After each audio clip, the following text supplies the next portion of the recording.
Chapter 8. The Question of Influence. Who has told Sister White? Those who have disregarded the messages of warning have lost their bearings. Some, in their self-confidence, have dared to turn from that which they knew to be truth, with the words, "Who has told Sister White?" These words show the measure of their faith and confidence in the work that the Lord has given me to do. They have before them the result of the work that the Lord has laid upon me. And if this does not convince them, no arguments, no future revelations would affect them. The result will be that God will speak again in judgment as He has spoken heretofore. Review and Herald, May 19, 1903, page 8. Did anyone tell her these things? Some are ready to inquire, who told Sister White these things? They have even put the question to me, did anyone tell you these things? I could answer them, yes, the angel of God has spoken to me. But what they mean is, have the brethren and sisters been exposing their faults? For the future, I shall not belittle the testimonies that God has given me, to make explanations to try to satisfy such narrow minds, but shall treat all such questions as an insult to the Spirit of God. God has seen fit to thrust me into positions in which He has not placed any other one in our ranks. He has laid upon me burdens of reproof that He has not given to any other one. Testimonies, Volume 3, pages 314 and 315. Someone has told Sister White. Even now, unbelief is expressed by the words, "Who has written these things to Sister White?" But I know of no one who knows them as they are, and no one who could write that which he does not suppose has an existence. Someone has told me, he who does not falsify, misjudge, or exaggerate in any case. Special instruction relating to the Review and Herald office and the work in Battle Creek, page 16. Untrustworthy if influenced. You think individuals have prejudiced my mind. If I am in this state, I am not fitted to be entrusted with the work of God. Letter 16, 1893. Mrs. White did not read certain letters or articles. You may blame me for not reading your package of writings. I did not read them, neither did I read the letters that Dr. Kellogg sent. I had a message of stern rebuke for the publishing house, and I knew that if I read the communications sent to me later on when the testimony came out, you and Dr. Kellogg would be tempted to say, I gave her that inspiration. Letter 301, 1905. I have not been in the habit of reading any doctrinal articles in the paper, the Review and Herald, that my mind should not have any understanding of anyone's ideas and views, and that not a mold of any man's theories should have any connection with that which I write. Letter 37, 1887. A question raised in early ministry. What if you had said ever so much? Would that affect the visions that God gives me? If so, then the visions are nothing. What you or anyone else has said is nothing at all. God has taken the matter in hand.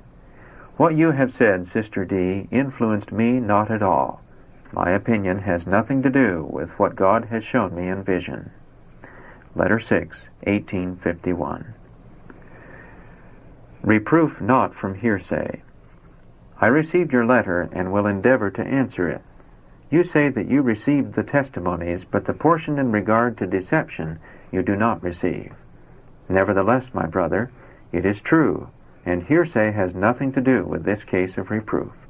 Letter 28, 1888. An attempt to guide Mrs. White. Brother E. suggests that it would please the people if I speak less about duty and more in regard to the love of Jesus. But I wish to speak as the Spirit of the Lord shall impress me. The Lord knows best what this people needs. I spoke in the forenoon, Sabbath, October 17, from Isaiah 58. I did not round the corners at all. Manuscript 26, 1885. Manipulated by one mighty in council. There are those who say someone manipulates her writings. I acknowledge the charge. It is one who is mighty in counsel, one who presents before me the condition of things. Letter 52, 1906. Why inquiries were at times made. I am told by one who made a confession to me that doubts and unbelief had been cherished by them against the testimonies because of the words spoken to them by Sister F. One thing mentioned was that the testimonies to individuals had been told me by others, and I gave them purporting to be a message from God. Does my sister know that in this she is making me a hypocrite and a liar? One case was mentioned by Sister F, that she had told me all about the case of Brother G's family, and the next thing she heard I was relating the very things that she had told me as what the Lord had shown me. Let me explain. I am often shown families and individuals, and when I have an opportunity with those who are acquainted with them, I make inquiry how that family is standing for the purpose of ascertaining if ministers or other people have any knowledge of the existing evils. This was the fact in the case concerning Brother G's family. I wished to see if the testimony was substantiated by facts. But that information given did not originate the testimony, although short-sighted, tempted souls may thus interpret it. Letter 17, 1887. Who told Paul and Sister White? When a testimony from the Lord is borne to the erring, there is often a question asked, who told Sister White?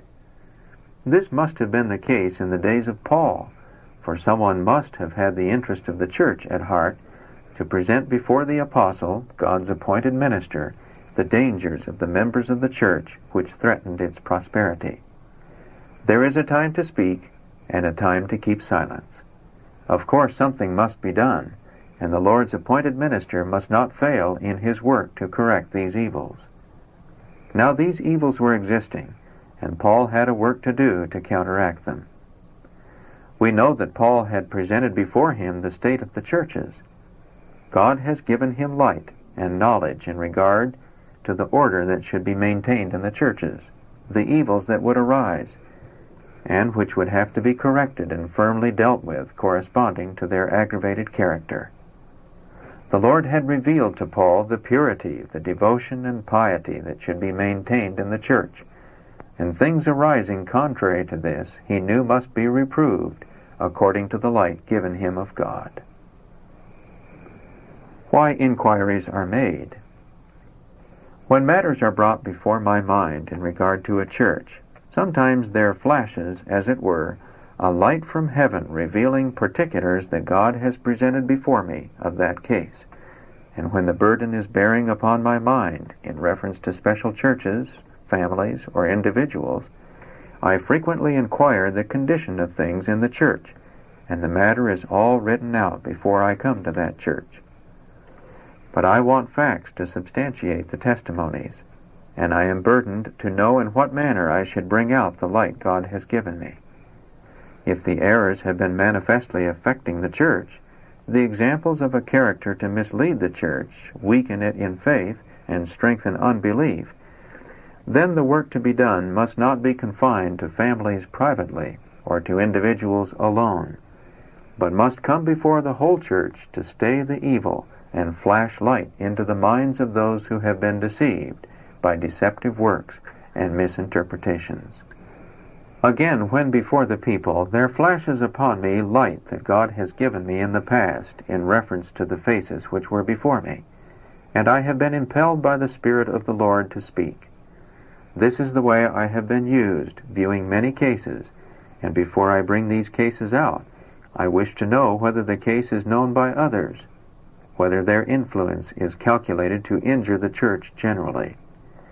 Questions are sometimes asked, and sometimes it determines the manner of treating these cases, whether before many or few, or before the persons themselves. If the case is such that it can be dealt with privately and others need not know, I greatly desire to do all possible to correct and not give publicity to the matter. Letter 17, 1887. I stand alone, severely alone. I have a statement to make. When the Lord presents before me any matter and instruction, and I have a message to bear concerning the said matter, then I shall, to the best of my God-given ability, make known the matter, presenting the mind and will of God just as clearly as my human capabilities, guided and controlled by the Holy Spirit, shall bring all the matter before me to present to others. In regard to the serious matters given me, I have not given anyone, man or woman, any right to have the least control over my work the Lord has given me to do.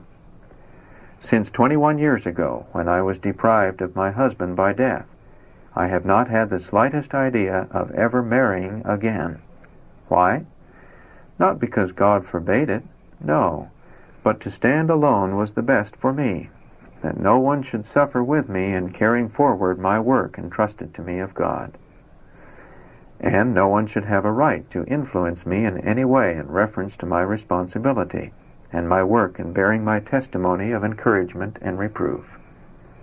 My husband never stood in my way to do this, although I had help and encouragement from him, and oft his pity. His sympathy and prayers and tears I have missed so much, so very much. No one can understand this as myself. But my work has to be done. No human power should give the least supposition that I would be influenced in the work God has given me to do in bearing my testimony to those for whom He has given me reproof or encouragement. I have been alone in this matter, severely alone, with all the difficulties and all the trials connected with the work. God alone could help me. The last work that is to be done by me in this world will soon be finished. I must express myself plainly, in a manner, if possible, not to be misunderstood. I have not one person in the world who shall put any message in my mind or lay one duty upon me. I am now to say to you, Brother F., when the Lord gives me a burden for you or for anyone, you shall have it in the way and manner the Lord gives it to me. Manuscript 227, 1902.